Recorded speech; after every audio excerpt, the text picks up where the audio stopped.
What's up, my friends? Welcome back to After the Battle. I'm your host, as always, Daniel Levy. And guys, Colby Covington just ran through Tyron Woodley. And I think a lot of people kind of expected it to go down like that, but to see it once again that, Tyron Woodley, now he's lost how many straight rounds is that in a row? I mean, it was 10 straight rounds. Now it's 14 and a half straight rounds. It's over an hour straight of octagon time that he's lost. It's crazy how brutal the fight game is, man. One day you're on top of the world defending your belt, making rap albums, having songs with Wiz Khalifa. You got the TMZ gig. The next day, people are saying you should hang up the gloves. So we're going to get right into that. But before we do, today's episode of the podcast is sponsored by Z's MMA. Check out this badass mug. So basically, this is the odds mug, and you can purchase it in the link in the description. What's so cool about this mug is that basically – this is like an odds converter at your fingertips. You guys see the percentages, the money line, plus the decimal. It's got the underdogs and the favorites. So shout out to my boy Z's MMA for hooking me up with this. I highly recommend y'all check this out. Again, the link is in the description. Now, the only thing I got to say, I'm going to talk a little shit. My boy's from Canada, so he spelled favorite with the U. We spell it without the U, but bottom line, this cup right here, I mean, whether you're a gambler yourself, whether you know someone that gambles, this makes a good gift, and it's just badass to have. So you're going to see me drinking from this the entire show, the odds mug. Check it out in the link below. Pretty damn awesome tool. Now, guys, let's get right down to business because, once again, that was an absolute clinic by Colby Covington, and it was one of those things where it's like you think going into it, or at least I thought going into it, that Woodley's only chance to win the fight was to, land a big overhand right or to possibly get him in a guillotine. And the thing about it is the guillotine actually seemed like more of a likelihood than the overhand right, because I don't know what the deal is, but it seems to me like that speed, that explosiveness is just not the same from Woodley. Like when he let his hands go, the two times he tried to throw hands, it just isn't with the same ferocity it once was. And there's nothing wrong with that. He's 40 years old. That's how the fight game goes, man. Like I said, one day you're on top of the world and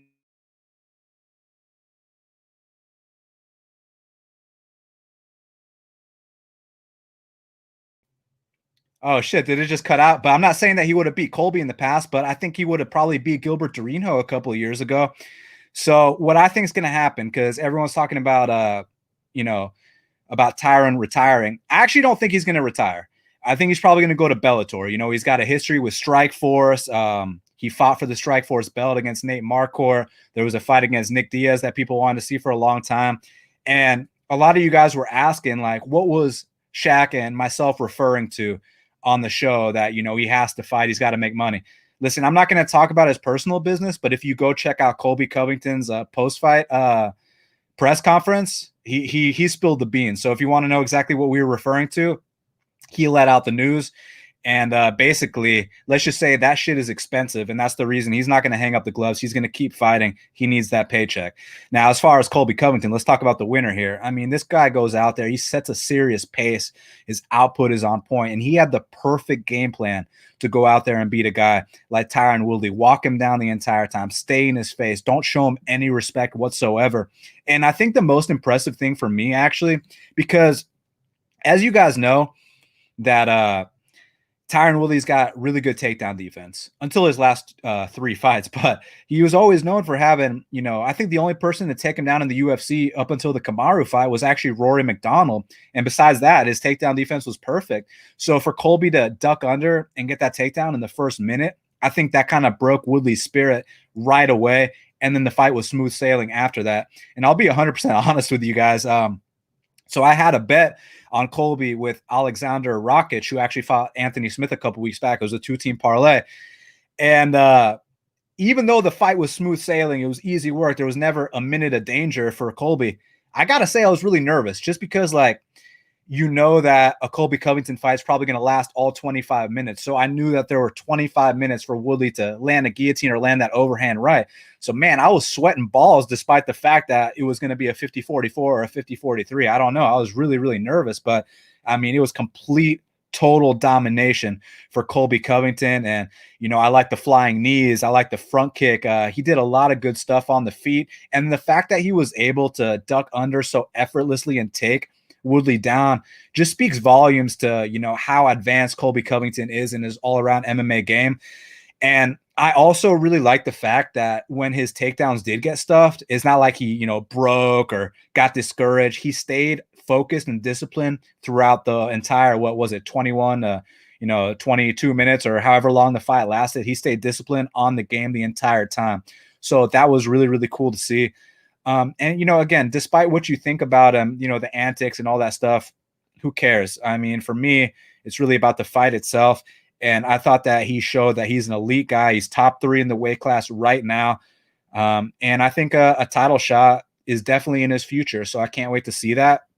Now, as far as his post-fight speech, I didn't really want to talk about this because I feel like, half the battle, this is an opportunity for you guys to escape from, all the bullshit that's going on in the world and not have to think about anything politically related, whether it's from T Wood's side or from Colby's side. This is an escape, but regardless of where you stand on the whole issue, this is the first time in UFC history that the president of the United States calls a UFC fighter during a post-fight speech. So I actually thought that was a really cool moment. And I heard some people were trying to discredit Colby's win, saying he didn't really finish him. How can you say that? He absolutely finished him. He ran through him. And, had Woodley not, verbally submitted, it would have been like a 50-43. So that was a pillar to post destruction. You cannot take away from Colby's win. He 100% finished Woodley. So I think what's next for him, I think there's only a couple options. Obviously he could fight the winner of Usman versus Burns. But also I think that the Jorge Masvidal fight would be a really big fight. Like he said, friends turn enemies and all that stuff. So I think that that's a really good fight that would sell. So I'm down for that. Obviously, Leon Edwards, you could do that too, but I don't think that's as big of a fight. So there's a lot of different ways you can go with him. So I'm curious to see what they do. But like I told you guys, I think Woodley probably goes to Bellator. I don't think that he hangs up the gloves quite yet. Now, let's talk about the co-main event. Donald Cowboy Cerrone versus Nico Price. So, I mean, look, Nico Price won that fight, but the point deduction, so it was a draw. I thought that Nico Price got the first 2 rounds, and I thought that, Cerrone got the last round. So there was that. But, man, that eye poke really, really cost him there. So it was just one of those things that it was just very, very unfortunate. But, man, he came after Cerrone as soon as the bell rang. And props to Cerrone for not going down early. You know what I mean? Because in the past, people have sworn him the second the bell rang. And he's gone down before. So the fact that that didn't happen here, props to him. He's so damn tough. And then to come out and win that 3rd round. And I also got to say that Nico Price's output, his last 2 fights, against Vicente Luque and against Cerrone, it's probably the highest it's been. I think it was probably more output these last 2 fights than his entire career combined. So, he went from a guy that was known for these comeback finishes to now he's controlling fights from the second they begin. Not that he was controlling the Luque fight, but the approach is going to work on some other people for sure, like it did against Cerrone. I'm going to take out my headphones, man. But, yeah, so I thought that that was a really good performance by Price. It just sucks that, he had that eye poke, but I definitely thought he deserved the win. I kind of thought that the 29-27 Cerrone card was a little bit off. Some people were actually coming at me and telling me that, no, Cerrone landed some more meaningful shots in the second round. I personally disagree. I thought that he definitely got outstruck the first 2 rounds. So I definitely give those to Nico. And the third one to Cerrone, but the point deduction, so 28-28 makes sense. Very, very good fight by both guys. For Cerrone, again, like we were talking about with Woodley, but it's different than with Woodley because Woodley won't even throw, period. And it's not the same it used to be. And, you could say somewhat of the same thing for Cerrone, but like Cerrone still won a round in that fight. Cerrone still came after a very young, hungry guy in that 3rd round and try to get him out of there. It's just, those first 2 rounds, he kind of did have a little bit of trouble pulling the trigger. So I'd like to see Cerrone get a nice little send-off fight, put him in there with someone that he can go out there and win. Real quick, who y'all got if Cerrone fights Woodley? You think he could get that one done? Because Woodley just can't pull the trigger anymore. But there's a chance Woodley's done with the UFC. Like I said, I truly believe he's going to go with Scott Coker, to revisit those Strikeforce days. And I think that they can get him back on track there, quote unquote. And I'm not saying he's going to fight no Douglas Lima, but what I mean is like you could give him like Eric Silva or, one of these handpicked guys in Bellator that he could possibly beat. So I think it's going to be something like that. But with Cowboy, let's let the legend go out on a win. He's a future Hall of Famer, most wins in UFC history, most finishes, most bonuses, most head kicks, most fights, et cetera, et cetera. So yeah, let's let him go out on a win in 2021. And for Nico Price, keep climbing your way up the ladder, young man. You know what I mean? I love what I've been seeing from him. So, anyways, before I talk about Khamzat and Gerald, let me answer some questions about the main event and the co-main event. So let's see what y'all thought. So Johnny says, am I in the minority that thought Woodley wasn't that good to begin with? No, I mean, I've heard people say that before, but the thing is that, because I also hear people saying that this is the same Woodley it's always been. I disagree, because I thought that there was more speed, more explosiveness in his champ days and in his lead up to his champ days compared to now. Now he really can't pull the trigger. So basically it's a decline version of what it used to be, because now, I mean, he's always backed himself into the fence. That's nothing new. But now he won't throw, period. And when he does throw, it doesn't have that same ferocity. So even though you can make the argument that he was overrated, because I mean, that title run, a lot of people like I had to wake my boy Shaq up during that Maya fight and during the second Wonder Boy fight. A lot of people thought that his championship fights were very underwhelming. It's just these last three fights, I was like, yo, Tyron, what's going on? I just think it's a case of him being 40 years old and, Father Time is undefeated. I really think it's a case of that. Bart says, do you think if Woodley was winning the fight, he would have stopped with the same rib injury?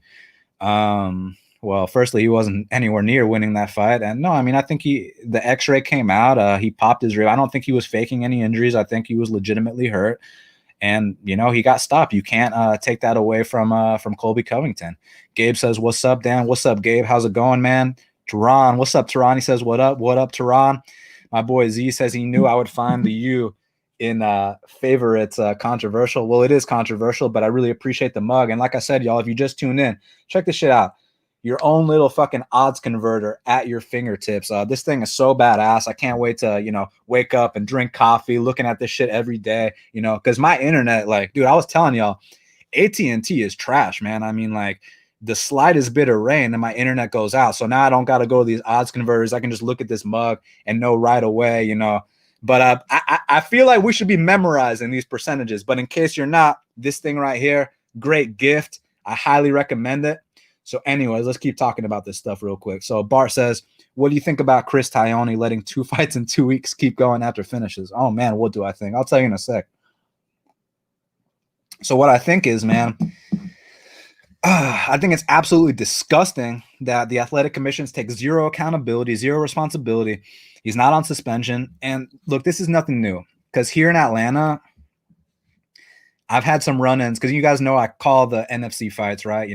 I do commentary. And I've had some run-ins with officials here. They almost let some kid die here. He took like 25 to 30 unanswered shots. I take off my headphones. I run to the cage. This was like 3 years ago. I'm like, what the fuck, ref? And I know that's really unprofessional. That's kind of when I first started the commentary gig. I'm never going to do that shit again. I learned from my mistakes. But like, it's one of those things where they don't take any accountability. They actually hold it against you for questioning them, which is absolutely absurd, man. So, man, it's one of those things where they abuse their power, and hopefully one day they'll be held accountable. I heard Mark Ratner is working behind the scenes to kind of fix the situation. So I hope that's actually true.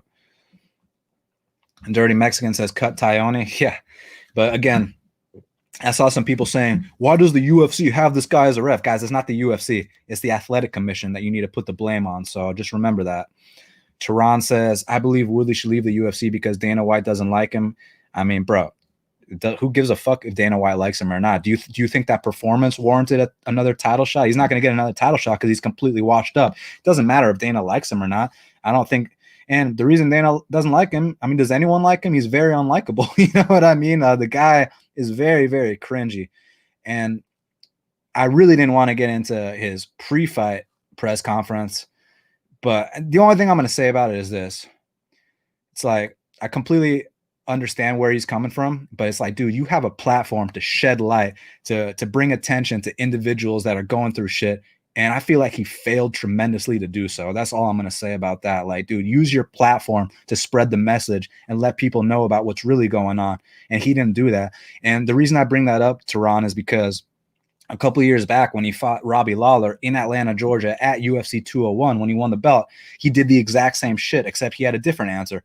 Every single question they asked him, he answered with, I'm the greatest welterweight of all time. So Tyron, what do you think about this upcoming fight with Robbie Lawler? I'm the greatest welterweight of all time. So Tyron, what's your game plan against Robbie Lawler? I'm the greatest welterweight of all time. It's like, Tyron, no, you're not. GSP is. To say you're the greatest welterweight of all time is a slap in the face to George St. Pierre and to Matt Hughes, who both have more title defenses than Woodley. So again, Tyron, I don't think it's about Dana not liking him. Dana's given title shots to people he doesn't like before. It's just that when you lost 15 straight rounds and you showed nothing, I mean, you're not in the conversation anymore, my man. I think that's what the deal is. Gabe says, how cool is it to have the president call on live? Again, like I said, we're not trying to get political here and divide people. Half the battle is about, bringing people together. But, dude, that was a first, and it was cool as hell. No matter who the president is, no matter what side you're on, that was a first, and that was a moment in UFC history that I'll always remember.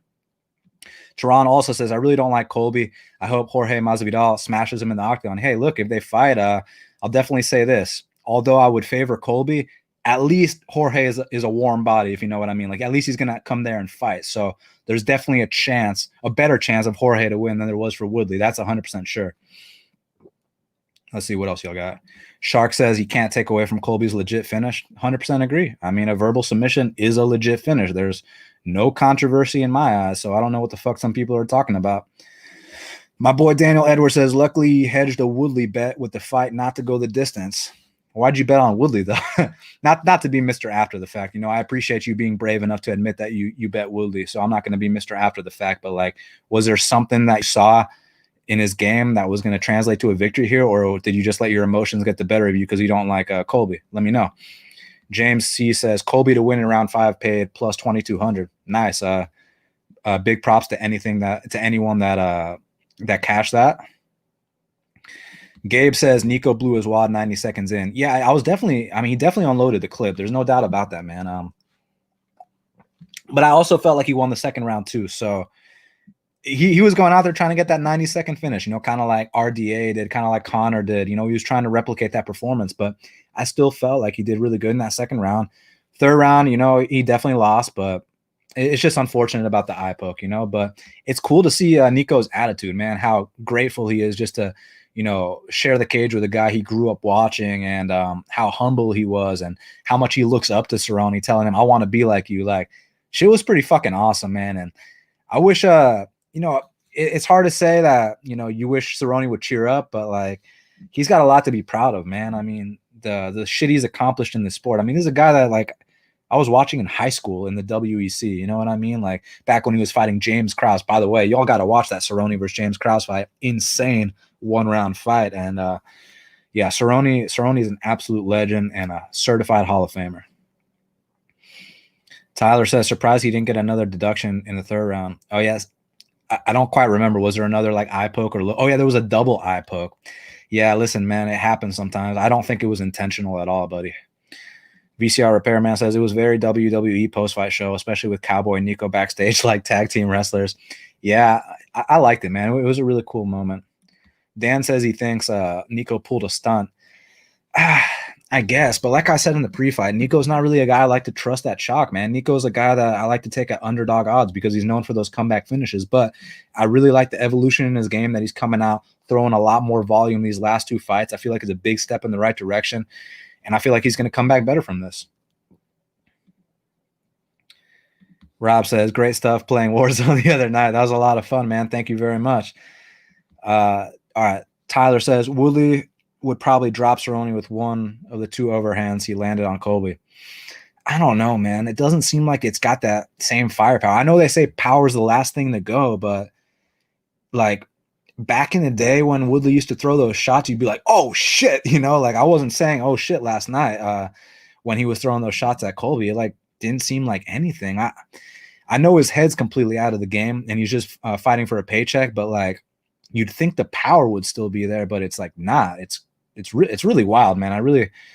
I know there's a lot of things I do know about, but then I think there's some shit I don't know about too going on. So I'm curious, like, because you remember I said in my pre-fight show on Half the Battle about how, you know, his coach Dean was talking about how like he doesn't have that dog in him anymore. And that, again, that wasn't me or Shaq making shit up. That was Dean Thomas saying he doesn't have that dog in him anymore. You know, one day you're 25 and you want to rip everyone's throat out. The next day you wake up, you're 40 and, you know, you just don't give a shit about this stuff anymore. So I think it was kind of a, you know, that kind of ordeal.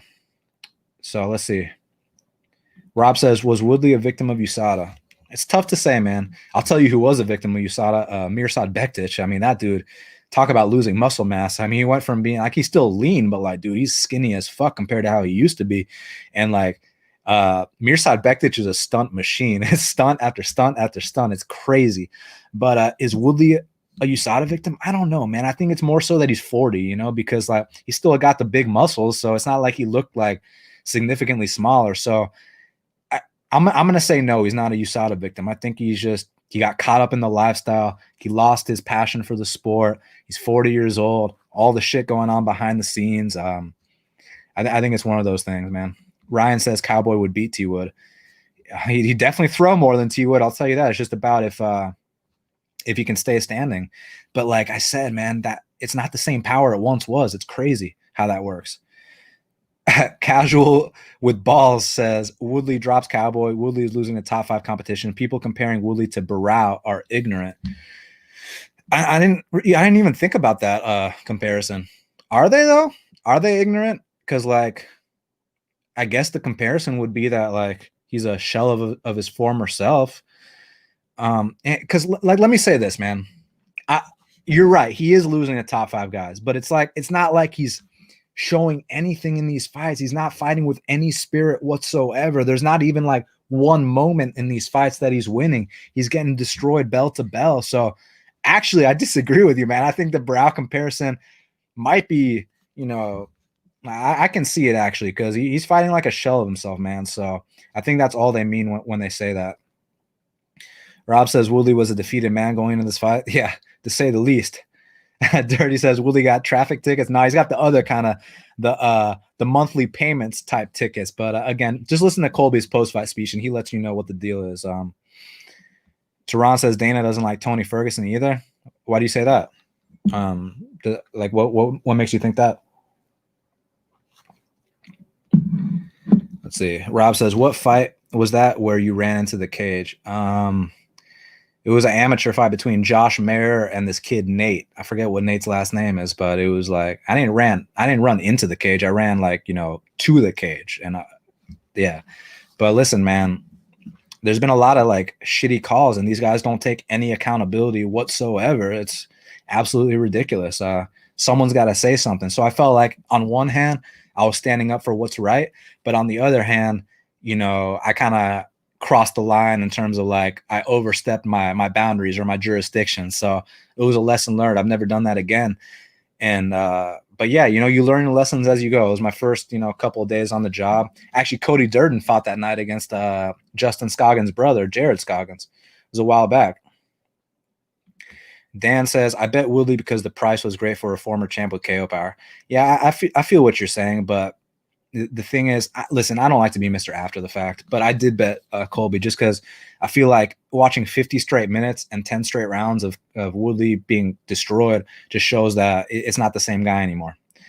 Marcus, what's up, Marcus? He says, who would you like to see Johnny Walker fight next? Do you think the SBG gym will work out good for Walker? And by the way, check my boy out at the Nubian Bookstore right here in ATL, Georgia. Represent. We'll get to Johnny in a sec. I will say this. We'll get to him in a sec. I know he's training with the best, with the New York Times best-selling author, John Kavanagh. For those saying back of the head, don't be bitter because Ryan Spann has been knocked out 3 times that exact way on a takedown attempt with the Travis Brown elbows 3 times against Johnny Walker, against Carl Roberson, and then 1 time early in his career. Like it was a 20-second knockout. So, you know, to call it a fluke or like You guys got to relax. Like, that was legit. And not even in those 3 fights that he got knocked out, even in the Alex Nicholson fight and the Sam Alvey fight, there were moments where he was in that exact same spot. That is Ryan Spann's weak spot on the takedown attempt. I don't know why. Leaves his head on the outside, gets knocked out a lot from there. You could hear his coach, Saif Saud, like, get out of there, Ryan, get out of there, Ryan, because he already knew what time it was. You know what I mean? But Johnny Walker, man, it sucks. My boy's chinny as hell, right? But it's one of those things where it's like, he's got the power, he's got the flash. I like his personality. He's exciting to watch, but I don't know how much he can take. So it sucks. It sucks to see when you're so high on someone at one point and then you find out they're not the guy you thought they were. But listen, I'm not above admitting I was wrong about Johnny Walker. It was what it was. You're not going to be right about everyone, you know? So let's see what else y'all got. It just did that thing where it scrolled me all the way down. So I got to scroll up. And how about this? How about we talk about Khamzat Chimaev? Man, so I get it. You know, people are saying, well, look who he's fought. You know, John Phillips was 1-4 in the UFC. Rice McKee, who went to a draw with Richie Smolin, and Gerald Mearshart, who's been finished 11 times. The thing is, guys, it's not like Khamzat Chimaev, you know, edged a split against these guys or, you know, barely got past. Like, he destroyed these guys in a way where it was like, yo, let's move this guy to the top 10 right now and let's get him tested ASAP. Because when you look at the strike numbers, and let me pull them up just so I know exactly what they are, even though I know that the only person to land strikes on him was John Phillips, and he landed like 2 strikes. Aside from that, no one's landed shit on him. So basically, he's outstruck his opponents like 87-2. Isn't that insane? In 3 UFC fights. So it's time to get tested, young man, and fight some real competition. Because if you keep putting him in there with these non-ranked guys, he's going to absolutely destroy them. So I want to see him go in there, you know, with a top 10 guy and not a washed top 10 guy. I mean, don't get me wrong. They want to give him the Chris Weidman fight just to build up his name a little more, because you know what happens when you beat a former champion. I'm cool with that, but let's give him a guy that's not on his way out, a guy that can actually test him, a guy that's hungry, a guy that wants to be there, a guy that's not broken before the fight starts, and then we'll really see what's up. So, yeah, and what I like about this kid, and look, obviously his wrestling style is like Khabib. He'll take you down, tie your arm behind your back, pound you out. But now we see he's got that one-punch knockout power standing too. So very impressive stuff by Khamzat Chimaev. Daniel, who bet on Woodley, says he still gained profit due to the hedge. Congrats, man. I'm happy you walked away with a win. Tyron says, I don't believe none of Colby's trash talk will get to Jorge. He seems like a mentally strong guy. Yeah. No, I agree, man. I don't think that the trash talk will. It's more so about will the pace of Colby Covington get to him, because you guys know that Jorge likes to back himself into the fence, right? And Colby's got an insane pace, dude. Like, his pace is just ridiculous. His cardio. Remember, Tyron Woodley was calling him a cardio kickboxer going in this fight. I was like, dude, what are you talking about? If he's a cardio kickboxer, what does that make you, a Taibo fighter? You know, so actually he's more like a statue because he doesn't throw. Bart says Jorge is a journeyman. A journeyman that's ranked in the top 5 and just fought for a UFC world title. So I don't know. Let's see what else you got. Teron says, I believe Cerrone would kick Woodley's ass. Yeah, well, because he'll actually throw. You know, it's just one of those things. Chojo says, I thought Tyron would be motivated from the bad blood, but when he went to touch gloves, I knew it wasn't going to be his night. Dude, I was actually shocked that he went to touch gloves. But listen, he could be as motivated as he wants. If you don't have it anymore, you don't have it anymore. It's like seeing Chuck Liddell motivated to fight Tito Ortiz the 3rd time. When the fight game has passed you by, you can't go back in time and, regain your past form. That's just how this game works, guys. So that's why it's so important for me to stay on top of what point a fighter's at in their career. You know, current form is so important to me when betting on fights. Bart says Cerrone versus Condit. I like the fight, but I think they train together. So I made a tweet, and I guess I'll reveal some little insider news for y'all. So I made a tweet about how, because Condit's fighting Court McGee next week, right? And I made a tweet about how both Condit and Court McGee turned down up-and-comer. That up-and-comer is Phil Rowe, who is 0-0 in the UFC, won on Contender Series, about to make his UFC debut soon. both Condit and McGee turned him down. Interesting, right? Durday says, what did Colby say at the presser about Woodley? You're going to have to check it out, man. He spilled the beans. He basically what me and Shaq were alluding to this entire time, because everyone was leaving us comments like, what do you guys know that we don't know? Go listen to that presser. He let you know basically why Woodley's still fighting. So go check that out. Joel Armstrong says power equals force times velocity. Force is still there. Velocity isn't. Fast twitch guys age poorly. Those fibers are the first thing to go. My boy giving me a physics lesson. I appreciate that. That's a very good point. But I don't know if the force is still there, man. It's like, I agree with you. The velocity sure as hell isn't. But it's like, even when he lands on these guys, it just doesn't have the same impact. So, and also it's oh yeah, velocity, it's a lot slower. So velocity, you're 100% right about that. But I don't know. It just doesn't seem the same, man. Because like, even like, okay, let's look at like Dan Hendo. In his retirement fight against Michael Bisping, he still dropped him like twice. You know what I mean? So I don't know. It's just kind of a weird thing. So basically, when I'll really know Joel is when he goes to Bellator and he fights like Eric Silva or like, one of these guys that are nowhere near his level or allegedly nowhere near his level. If he can't drop those guys, then we'll know for sure, right? Tyron says Dana has constantly screwed Ferguson. How so? I mean, like, didn't he pull out of the Khabib fight? I know they both pulled out of that fight. I mean, look, man, at the end of the day, you just got to keep winning fights. He lost the Gaethje fight. I love Ferguson. I'm not talking any shit. I'm just telling you how the business works. If he would have beat Gaethje, he'd be fighting Khabib right now, but he didn't. So it's like, how's that Dana's fault? You know what I mean? Casual says, yeah, I guess you're right. I'm too focused on his record instead of his shit fighting. I know. That's why you got to watch the tape and see what their current form is. Fuck the record. You can wiki cap all day and it won't tell you shit. You got to see what they actually look like going into the fight. And I know some people don't like watching interviews and they say certain things. Oh, interviews don't tell you shit. I disagree. Interviews tell you a lot. Interviews tell you about the state of mind the fighter's in. And, you can learn about what kind of camp they had and just about their mindset, which is really important going into a fight. Because the famous quote about how fighting is 90% mental, right? So I think it's really important to try to gain any advantage you can and find out as much information as you can. Path said, Colby didn't even get Usman's sloppy seconds. He got his sloppy thirds. People act like Colby beat Woodley while he was on a 7-fight win streak. I mean, it sounds to me like you're discrediting Colby's win. I mean, like, yeah, okay, you're right. Usman and Burns destroyed him first. But like, was there something more you wanted to see from Colby? Like, he destroyed him accordingly and you finished him. I don't know what else you wanted to see. He did his job, so I don't really see what the big deal is, man. Chojo says Johnny Walker got that Arlovsky chin. Man, his chin. If he just had a chin, right? The thing is, Arlovsky, like, he went from like being knocked out a bunch of fights in a row, then he like wins some fights, and then he doesn't get knocked out for a couple years.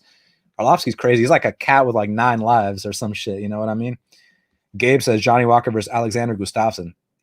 Dude, you're one of the first people who I would actually say maybe you could be the matchmaker. Because like I see some of these guys writing their articles about fights to make, and I'm like, thank God you're not the fucking matchmaker. But Gabe, I like that suggestion a lot, actually.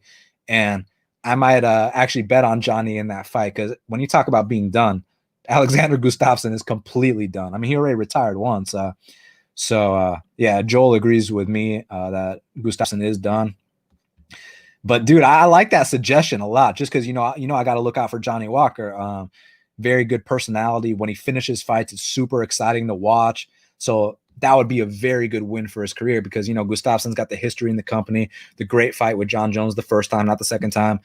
And, he had a great fight with DC too. Always fell short, but he's always had these good fights. So that would be a nice spot to just get him a big name win and, get him up there.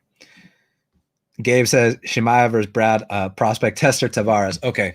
Now this one I disagree with, and I'll tell you why, man. I get where you're coming from. And maybe a year or two ago, I'd like that fight. But dude, Brad, and no disrespect, Brad's very exciting. He's solid. I like him. Brad's washed, my guy. That Izzy fight, I know it's Izzy, but like 5 rounds of destruction. And then the fight with Edmund Shabazi, and like it wouldn't be much of a test, you know what I mean? So I actually do want to see Chimaev get tested. I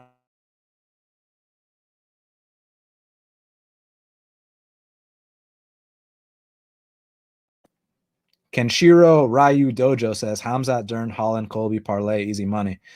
Congrats on the win, my guy. We'll talk about Holland soon. I got a lot to say about Holland because I cashed in on Holland too, and people were saying I got lucky. I thought Holland clearly won the first 2 rounds. Yeah, you lost the 3rd round, but losing the 3rd round doesn't mean you lost the first 2. And real quick, so I bet on Holland because, I thought, hey, he's going to out-volume this guy, which he did. Let me check the numbers real quick. And also, 74 to 57. And let's see the round-by-round numbers real quick. So Kevin Holland versus Darren Stewart. Firstly, Darren Stewart hits like a truck. We already know that. So round 1, Holland outstruck him 33 to 17. Round 2, outstruck him 31 to 28. And round 3 got outstruck 12 to 10. And I'll also say this, in round 3, Kevin Holland had a nice Kimura attempt, and he might have actually finished the fight. But, hey, if you ain't cheating, you ain't trying. But, Darren Stewart, he put his toes in the fence and got that sweep, which, to quote Dana White, that's fucking illegal. It's funny because Ed Herman did the same shit.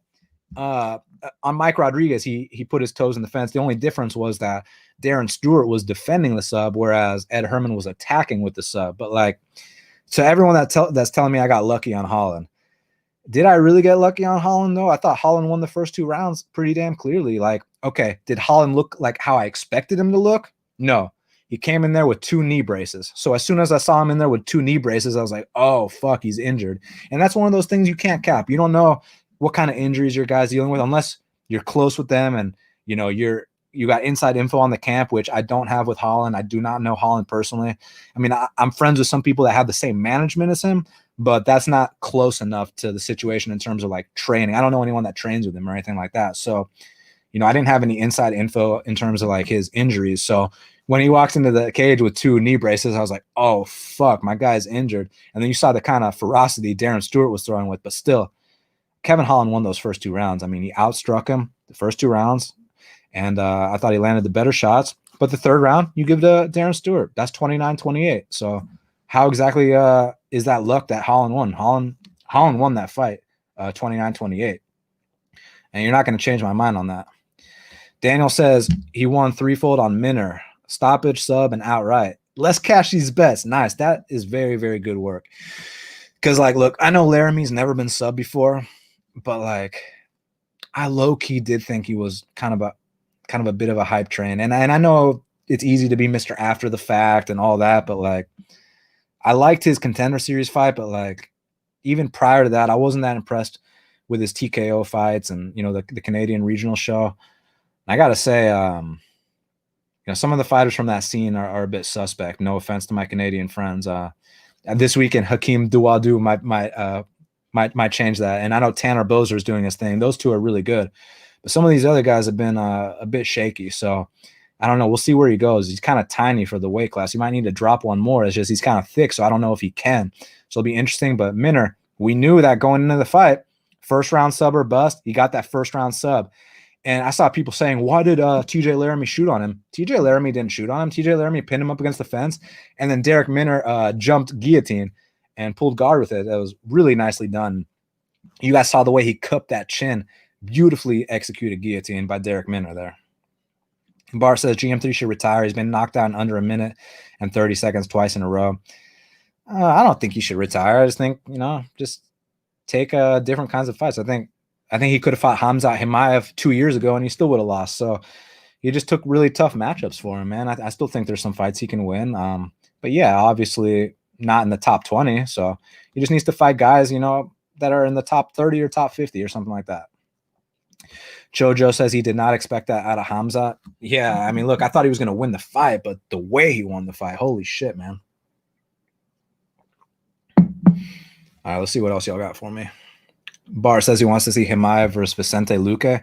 I'm down with that. Why not? See, Vicente Luque is a real test. So I'm down with that. Kenshiro Ryu Dojo says Khamzat spent his own money to fly to Ireland to confront Connor. That's legit crazy, man. Is that true or are you making that up? I don't know if that's true. Damian Maia, please run and take as much roids as you can for your last fight with Khamzat. I think Damian's probably not going to take that fight. Doesn't make sense at this point. VCR Repairman says Chimaev is a nice guy. He bought me a cheeseburger. Nice. I'm glad you got the win there, man. Tyron says Chimaev versus Colby Covington would be good. I agree. It would be very, very good, actually. It's just Chimaev's got to work his way up to that point. I know he's been doing his thing. He deserves a top 10 guy, but when you talk top 5, we got to work we got to beat one ranked guy before we get to the top 5. But I do like that fight stylistically. Great fight. All right, Troy wants to know what's next for Nico. Good question. Let me look who's on the roster.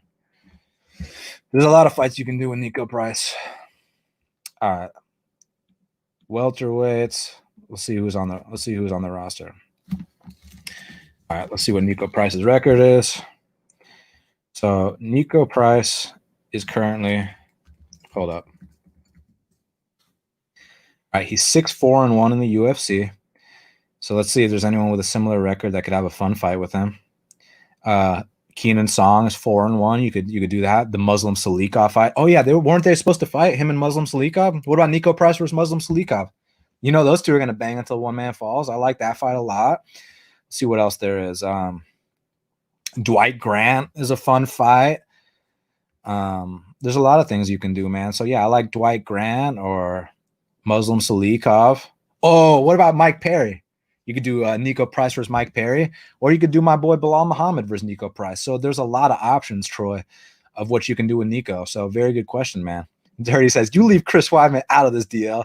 I know, right? That's funny as hell. Someone's going to have to get that win, though, because someone's going to have to go out there and get that name on their record. All right, let's see. Ron Don says, Walker got away with 10 straight shots to the back of the head. It is what it is, man. I mean, listen, Ryan Span's been knocked out on a takedown attempt 3 times. So to me, if the ref didn't see it, I mean, listen, if Ryan Spann had never been knocked out on a takedown attempt, then maybe but dude, it was side of the head. Maybe a couple were back of the head, but like Ryan Spann's got no one to blame but himself for that shit. I mean, you dropped him twice, you got in full mount, and you still lost in your position that you always lose in. So like, don't sit here and blame Johnny Walker. Blame Ryan Spann.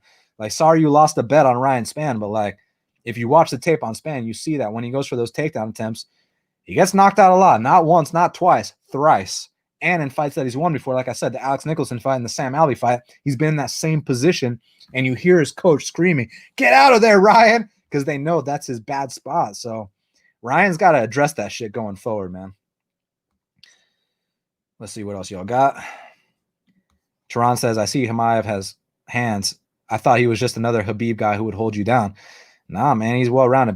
But let me say something about Khabib though. Don't shit on my boy Khabib stand up. Khabib dropped Conor McGregor. Khabib put a jab clinic on Ally Quinta. So Khabib's got stand up too, my guy. Khabib was out there throwing flying knees against Edson Barboza and Rafael Dos Anjos. So don't sleep on Khabib's stand up just because he's so dominant in the grappling.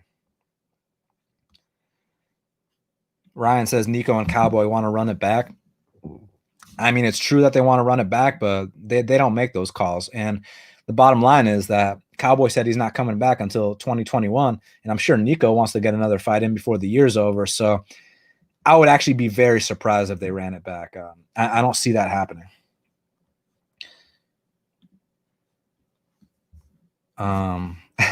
Ken Shear says, I bet you Jan will beat Beta Reyes, a.k.a. Crybaby Reyes.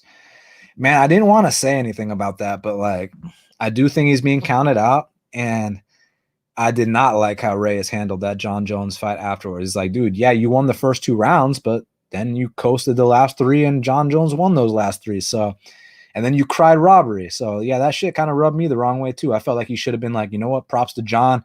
He showed his championship heart and spirit. I'll be back better. Instead, he tried to do the whole I got robbed shit. Yeah, it didn't really sit right with me, but this is a different fight against Jan Blachowicz, so we'll see. I definitely think Reyes should be favored. To this extent, different story, so we'll see what happens. All right, let's see what else y'all got. Ron Don says, I bet on Walker, but he got away with some dirty strikes. The ref was warning another fighter before that stoppage. Strikes to the back of the head. I mean, like I said, dude, how many times I got to repeat myself? Ryan Spann has been knocked out in that exact position 3 times. So I ain't going to sit here and blame I was about to call him Travis Brown because he got the Travis Brown elbows. I ain't about to sit here and blame Johnny Walker for nothing. I mean, if the ref didn't call it, it is what it is. But again, it's like It's like getting mad at like who's a really chinny guy. It's like getting mad at Chris Weidman for getting knocked out. It's like getting mad at someone that's got no chin for getting knocked out. It's like getting mad at Woodley for not pulling the trigger. Like, this is what these guys do. When Ryan Spann goes for that takedown attempt, he's always vulnerable. He always will be vulnerable. I don't know why. So it is what it is. All right. Dirty Mexican says, before you go, can Nam get some love for sleeping quality opponents for almost a decade? Hell yeah, you can. Tyson Nam, goddamn, is he not the hardest hitting flyweight besides Davison, Dice Dugea, Figueiredo? I mean, Tyson Nam, you guys remember back in the day, he knocked out Eduardo Dantas, the former Bellator champion, knocked out Ali Bagotina, former UFC #1 contender.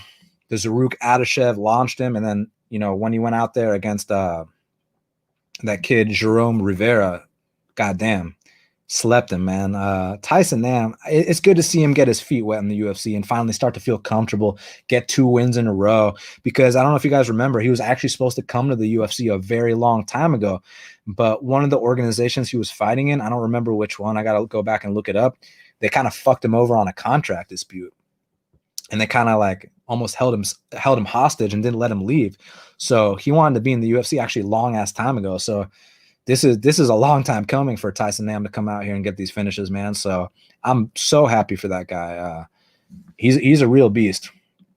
Let me see who else I haven't talked about yet. Mackenzie Dern and Randa Marcos. Okay, so the outcome of Mackenzie Dern submitting Randa Marcos is not a surprise, but what is a surprise is like the stunt Randa pulled. I mean, it's like, that her one chance to win is to submit you, and she slips on a kick attempt, and you follow her to the ground. Randa Marcos has got no one to blame but herself. But in terms of Mackenzie Dern, beautiful armbar attempt or finish, beautiful armbar, the adjustments. I mean, Randa tried to get out of there, and man, Mackenzie, she's lethal on that mat, man. So to not mess with Mackenzie on the mat is pretty much what I think about that. It was Gabe says, what was my live reaction? Marcos willingly went to the ground with Dern.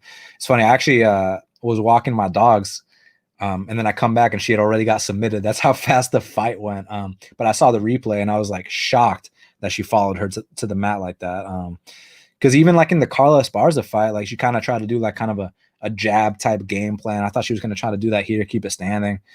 So I was very, very shocked that she followed her to her guard like that. So yeah. All right, let's see who else fought on the card. Oh, how can I not talk about Mayra Bueno Silva, who I had a bet on? So Mayra Bueno Silva came through for me. I was very, very happy about that. I thought it was going to be a first-round knockout. Turns out it was a first-round submission. So that was really, really badass to see. I mean, Marella Barella does not belong in the UFC. Interestingly enough, she's landed a takedown in all 7 of her UFC fights. She even landed a takedown here. But, man, it was funny, and she actually got the better of the stand-up exchanges. I was really shocked by that. But I think it's just because Mayra had zero respect for her. I mean, Romero Barella is kind of viewed as a joke in that weight class, and Mayra thought it was going to be this cakewalk, and it was a first-round finish, you know what I mean? But I think she thought she was just going to throw one punch and knock her out real quick and be on her way. But she got taken down, went for a triangle and then switched to the armbar. Beautiful job. First-round finish, easy work. I wish Barella had a little more resistance so I could fade her in next fight. Turns out I'm going to have to do that in Invicta. It just sucks because, the limits are really low for Invicta. So if you want to get some real action down, you got to do it in a UFC fight. So hopefully they keep her around and I can fade her against some other upcoming prospect. But I highly doubt that. 4 losses in a row, 2 first-round finishes in a row, 3 stoppage losses in a row. It's over, bro. All right, let's see what else we got. So I'll tell you which fight I was wrong about. David Dvorak versus Jordan Espinoza. So I thought going into this fight that Jordan Espinoza was going to be able to use his speed and outland a guy like David Dvorak because he's a much faster guy. But props to the IQ of David Dvorak. That was so impressive that he knew the way to slow down a guy like Jordan Espinoza is immediately attack that calf. And that speaks volumes to how smart David Dvorak is. As a former chess champion, I was like really, really impressed with that fight IQ because he turned the fight into an even playing field. Like Jordan Espinoza's got this big speed advantage, and Dvorak immediately slowed him down with those calf kicks and turned it into his fight. So I was like, damn, that's really, really impressive by Dvorak. I want to see him in there with with Paiva, my other flyweight prospect. You know, I know Paiva's coming off of ACL surgery, so give him time. I'm sure Dvorak will probably fight someone else in the meantime. But when Paiva comes back, let's see Paiva and Dvorak. You guys like that fight? I like that fight. Kenshiro says Silva was an easy pick. Yeah, easy money. My guy, it was minus 250. Should have been minus 1250, you know? Marcus says, I would like to see Dern versus Angela Hill. Who would you favor in that fight? That's a really good fight. So 3 rounds or 5, you know, because 5 rounds gives Dern more opportunity to finish the fight. I think Angela Hill would bust her up standing for sure. It's just, it would only take 1 submission attempt for Dern to finish that fight. So I would line it pretty close, maybe slight favorite to Angela Hill because of the experience. But like, dude, I don't know. You can make the case for Dern being favored too, because I think she probably wins that fight by submission. So I'm not sure. Ryan Barton says, what a stunt by Mara Barella. Armbar wasn't even extended. Yeah, but I think it was a case, man, where she got armbarred her last fight and she actually got really hurt by Courtney Casey. And had she not tapped here, she would have got her arm broke again. So I think she made the right call tapping. You know, I don't think it was a stun. I think that she was fucked no matter what. I think she was going to get first round finish no matter what. So that's what Mara Romero Barella does. I appreciate her making it so easy and sweat free for me. Daniel says Mara Varela exceeding our lack of expectations for her. I know, right? She landed some shots standing. That was more than I thought. Kenshiro says Dvorak beat journeyman Espinoza easily like I thought. Hey, you called it right, man. I don't think he's a journeyman. I thought that that's more credit to Dvorak, man. I'm not going to take anything away from Dvorak's performance. I feel like calling Espinoza a journeyman is taking away from Dvorak's performance, and I was blown away by the fight IQ by Dvorak, so I ain't going to discredit him. And I think actually Espinoza will win some UFC fights. All right. Bart says, what do you think about Randy Costa? What I think about his future in the division? Yeah, look, the kid's 6-1. I think that for a 6-1 guy, he's a fucking stud. You don't often see people like that with, you know, as little fights as he's had, 10 or less fights, 7 pro fights that he's going out here, highlight reeling dudes. And even in the one loss, which was in Atlanta, Georgia versus Brandon Davis, I think that he put on a hell of a fight, a hell of a show. I think he's a guy that's going to win a lot of bonuses. He's going to get a lot of knockouts. He's going to be a killer or be killed type guy. And that's what the fans love to see. So I'm all for watching Randy Costa fight. Very, very exciting guy. And I can't wait to see what's next for him. I mean, should we go ahead and match him up right now? Let me see who's in this division. All right, so he's 2-1 right now in the UFC. There's a kid named Mario Bautista who's also 2-1. Both coming off knockouts. You could see that fight, Randy Costa versus Mario Bautista. There's this kid, Cole Smith, who just lost to Hunter Azure. I think that's another fight. You know, it's Randy Costa 6-1 versus Cole Smith, who's 7-2, I believe. He lost 2 in a row, right? Yeah, he lost to Miles John and Hunter Azure. So you could see a fight like that. There's this kid, Gabriel Silva, Eric Silva's little bro. You could see Randy Costa in there with him. It's just basically a thing where you got to match him up with fellow inexperienced guys. We don't want to rush him up too much. Like Tyron's trying to rush him up. Randy Costa versus Sean O'Malley would be good. Yeah, it'd be fun, but like Sean only lost to Cheeto Vera, who's a top 15 guy. Like I don't want to rush Randy Costa quite yet. I want to put him in there with like Hunter Azure, you know, these guys that have had 10 or less pro fights and take it from there. I think down the line, he can definitely compete with these guys, but you don't want to rush it yet. You know, like I said, he's only had 7 pro fights. He's just a kid. Let's take it slow. He's got potential. So I don't want to, you know, bust his hype train yet. You know what I mean? Real quick, everybody give me a like right now. And if you're not subscribed to this channel, what the hell are you waiting for? Subscribe right now to Half the Battle. Give me a like. I really, truly, truly appreciate it. All right, we got to talk about Jessica Rose Clark. Beautiful job. Muay Thai clinic. You know, I don't want to overlook the performance by talking about how terrible Chris Taioni is. You know, 2 weeks in a row, this referee's blundering everything. I mean, and it's crazy. It's against the fence again, a stoppage against the fence, and he tries to call it an illegal strike. It's insane, man.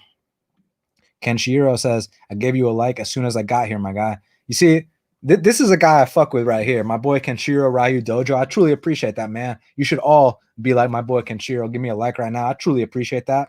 Bart says, what do you think about Dodson being cut? I don't think he got cut. I think they just didn't re-sign his contract. There's a big difference. You know, Dodson's boring as hell. You know, no one likes watching Dodson fight.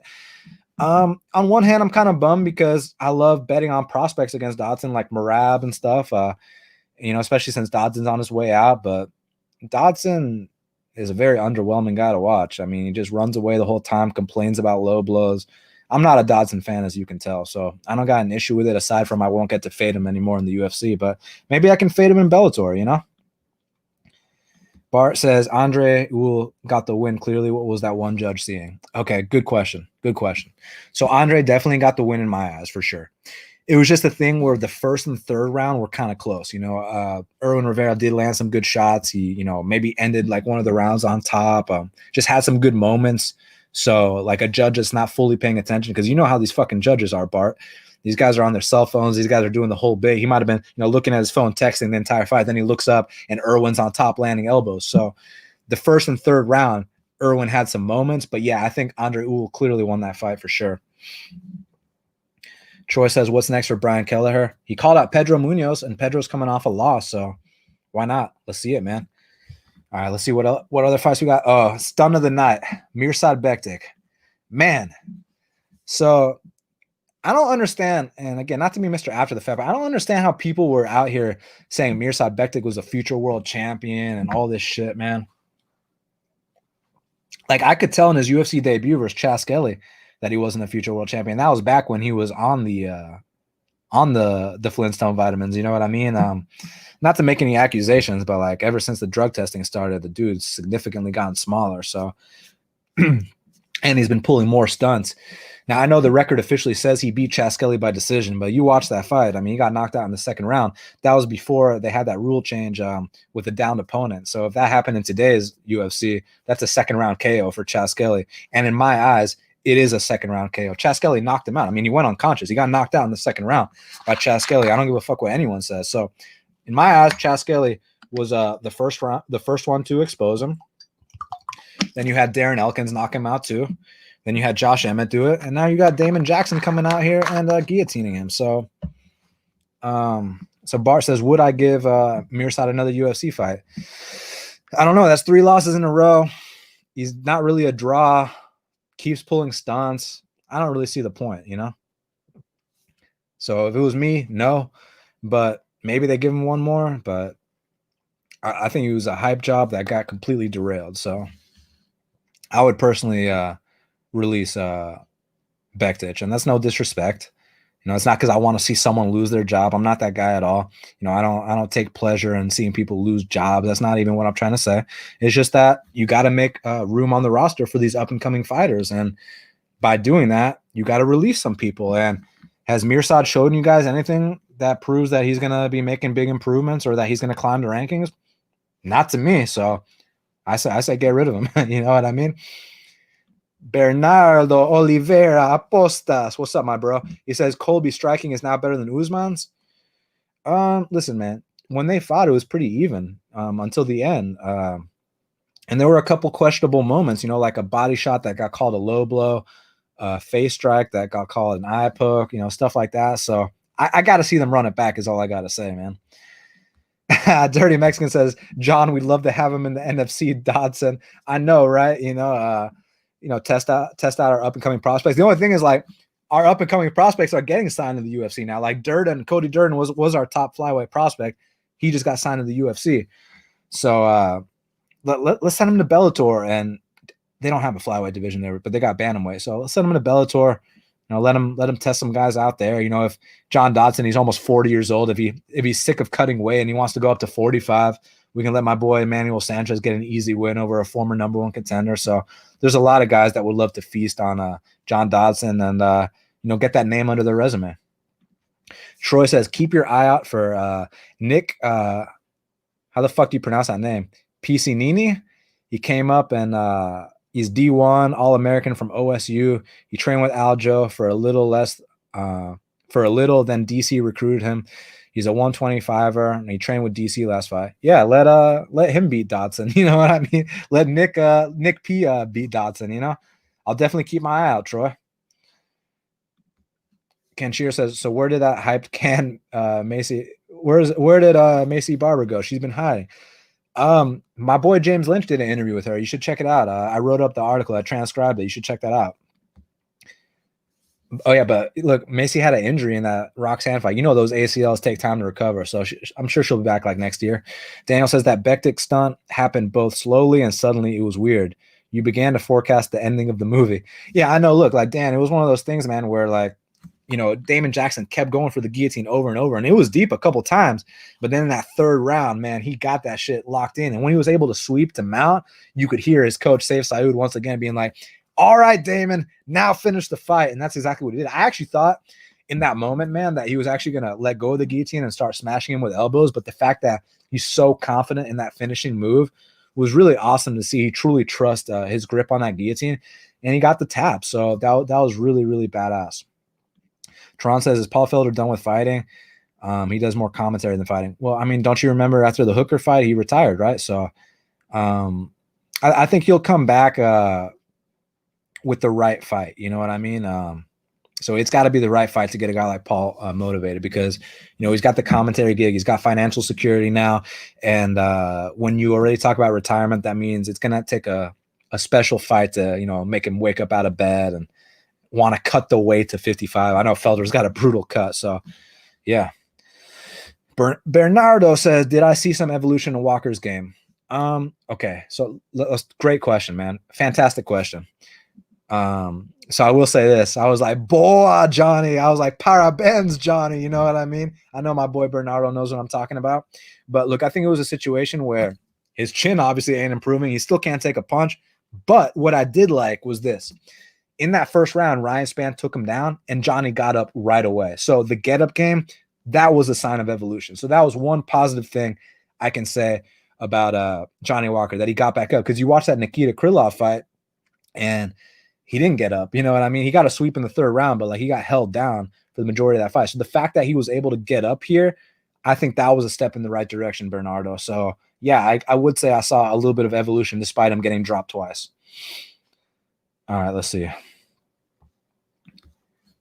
Path says Colby discredited Usman's wins versus RDA Maia because it was his sloppy seconds. Now he beat Usman's sloppy thirds. Like I said, man, I think you got an issue with Colby. I can tell it by your tone. It is what it is. The bottom line, the beautiful thing about this sport, Paths, is that they're going to get to fight, and they're going to get to figure it out who the better man is. So don't even stress yourself out worrying about sloppy seconds and thirds and who's discrediting who's win.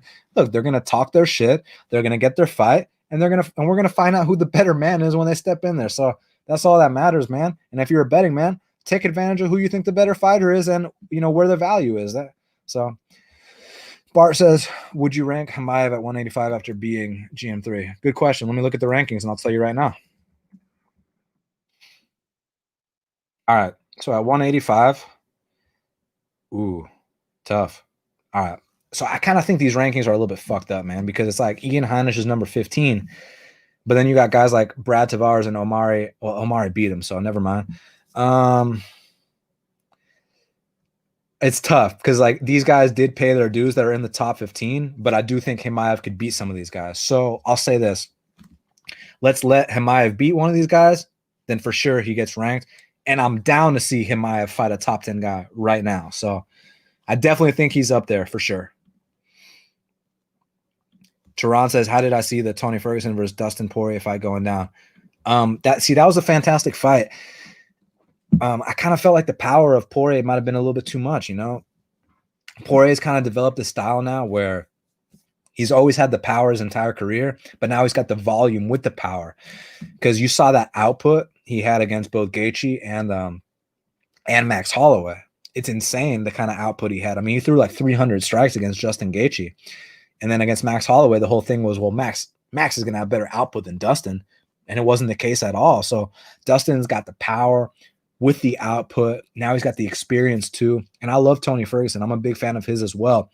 I kind of think that's a bad matchup for Tony Ferguson. Just he eats a little bit too many clean shots.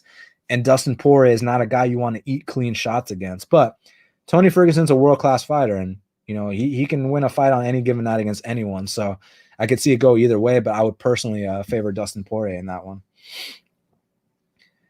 Kenshiro says, I had a dream Justin beats Cowboy, then beats Tony, beats a morning Habib, then beats Connor, rides off into the hillbilly sunset. Freak strength. Am I thinking it'll be true? Well, I mean, you got like half of it right. He beat Cowboy. He beat Tony. Now we got to see how he handles Khabib, and we'll take it from there. The Khabib fight's going to be a real test. I saw some people in this chat sleeping on Khabib's stand-up. Don't forget, Khabib knocked Conor McGregor down, and Khabib put a jab clinic on Iaquinta, was throwing flying knees versus RDA and Edson. So, like, Khabib's got stand-up too. Don't sleep on that. But, yeah, I agree that Justin Gaethje, hits like an absolute truck. He's also got a D1 wrestling background, so it'll be interesting to see if he can keep this fight standing. But Khabib, sometimes it doesn't matter what your wrestling credentials are. Khabib is so fucking dominant, and he's 28-0 for a reason. So, is this first L time? Good question. I don't know. All right, let's see. I just spilled odds mug. You know what I'm saying? Check out the link in the description. Make sure y'all get that. All right, let's see what else we got. My boy Robot Chicken Wing says he agrees. He agrees that Ferguson took a little bit too much damage in the Gaethje fight. Yeah, look, on one hand, what a warrior to take the kind of shots he did. On the other hand, it's like, is he going to come back the same? Did that diminish his chin at all? So it was honestly kind of uncomfortable to watch at times. Oh man, so people are going back and forth in the chat. Hey guys, let's get the politics out of this shit, man. I definitely got strong opinions on that stuff, but like, there's no reason to even talk about that. Like, let's just talk about the fights. That's what we're all here for. That's one thing that we can all be united on, is our love for this sport. So let's talk about that. You know what I mean? All right. So before I get out of here, you guys got any more questions for me? I feel like we've covered every single fight on this card. It was a hell of a card. I can't wait for this next card. I already have an underdog that I like very, very much on this upcoming card. And I think he's going to fly under the radar. I think no one's going to talk about him. So I'm looking forward to this underdog. And the line keeps getting better. So you will see me moving on an underdog play for this upcoming card very, very soon. All right, last call for questions, and then I'm going to get out of here. I truly appreciate everybody's support. Make sure y'all give me a like down below.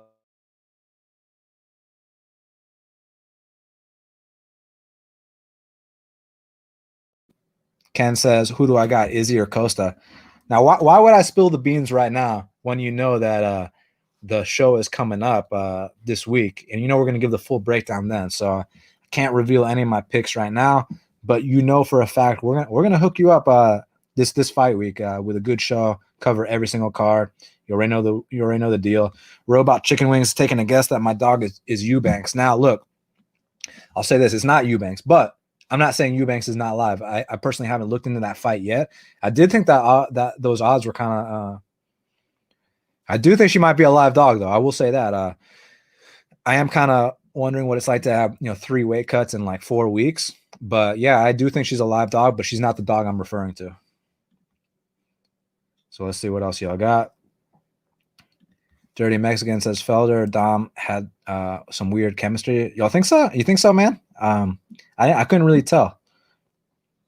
Oh, he says they just countered each other during that Jessica Rose Clark fight. Oh, it's all good, man. Listen, when you got 2 alphas in there and they disagree on stuff, that's how it's going to go sometimes, So I don't think it was that big of a deal.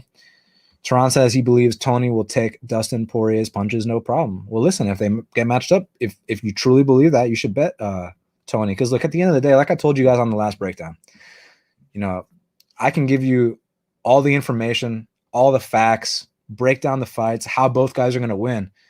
But at the end of the day, you got to make your own decisions. You're a grown-ass man. You gotta decide that for yourself. So if they get matched up and that's what you think and the line's right and you feel like there's value, who am I to tell you any differently? I mean, Tony Ferguson is a world-class fighter. I just think for me personally, I would take Dustin Poirier, but doesn't mean I'm right. No one has an 100% hit rate. So yeah, man. Filthy Chicken says, Al Iaquinta said he let Khabib hit him with jabs so he can counter with a big shot. Yeah, we saw how that turned out. What big shot? You know what I mean? Khabib put on a fucking boxing clinic against Iaquinta. Khabib destroyed Iaquinta. My boy McCall Bridges says, I love fading Mara Romero Barella. I know, man. I hope they don't cut her. I hope she sticks around so we can keep fading her. You know what I mean? Ken Shearer says, never bet favorites, always bet on the winner. Yeah, I wish it was that easy, If you bet on the winner every time, you never lose, right? So I wish it was that simple. All right. I know I keep. Oh wait, hold on. PayPal, my money says, is Woodley on drugs? What kind of drugs are we talking about? No, I just think he's 40 years old and father time's undefeated, and he's taken 3 straight beatdowns in a row. That's gonna take something out of you. So I just think it was one of those cases. Troy says, if Chandler doesn't fill in versus Khabib, who would you match him up with, Hooker or Oliveira? So I think he said it has to be a top 5 guy or he's not signing with the UFC. So yeah, I'm down to see Hooker or Oliveira or Ferguson or Poirier, something like that. I personally got all those guys over Chandler, but yeah, if he wants to swim right into the deep end and go in there with the Sharks, I'm down to see that. Kenshiro says Khamzat could have just fought Cowboy, then Nico Price after that one hit of Gerald. Yeah, I know he could have fought them all in one night, right? McCall says I love fading Maki Patola too. Man, I got Mackey's last fight right against Impa, but I got the one before that with Darren Stewart wrong. I thought he was going to beat Darren Stewart, but it turns out that wasn't the case. So, hey, if you fade him, you're 3-1. So, good job to you, McCall. Bart says Chandler will be a USADA victim. You think so? Because I felt like he looked noticeably smaller his last few Bellator fights. So I don't like what I'm trying to say, Bart, is I didn't think that his last few fights that he was like really looking that jacked as it is.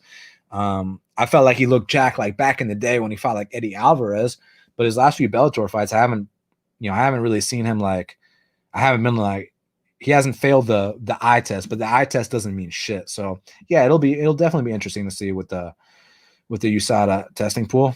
Robot Chicken Wings says, I love fading Woodley. Hey, smart man. These last 3 fights, especially, man, it's been easy ass money these last 3 fights. It's crazy.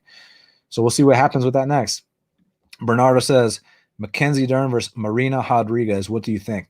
Hey, I like that fight a lot. You know why? Because Mackenzie's not really known for her wrestling, and wrestling's been the one big weakness for Marina Rodriguez. So maybe this is a fight that Marina can actually keep standing, and she can get off on her striking, because she's definitely got better hands and better Muay Thai than Mackenzie. That's for sure. It's just one submission attempt again, and the fight could be over. But Mackenzie doesn't really have the wrestling for that. So I like that fight a lot, Bernardo. I think that's a really good fight.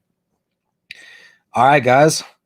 Final call, and we're getting out of here. So thank you guys so much for checking out this very special edition of After the Battle on Half the Battle for Covington versus Woodley.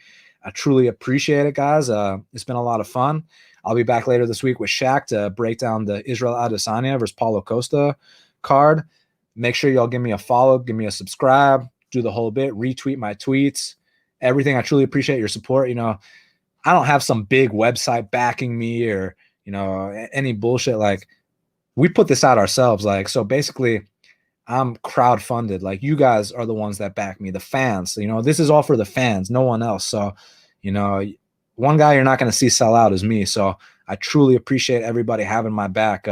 It's so cool, like, how like I'm able to interact with y'all, and I truly appreciate everybody being here talking with me. It's a lot of fun. This is a place where, again, we can get away from the bullshit that's going on in this world and just escape and talk about the sport that we love for a little bit.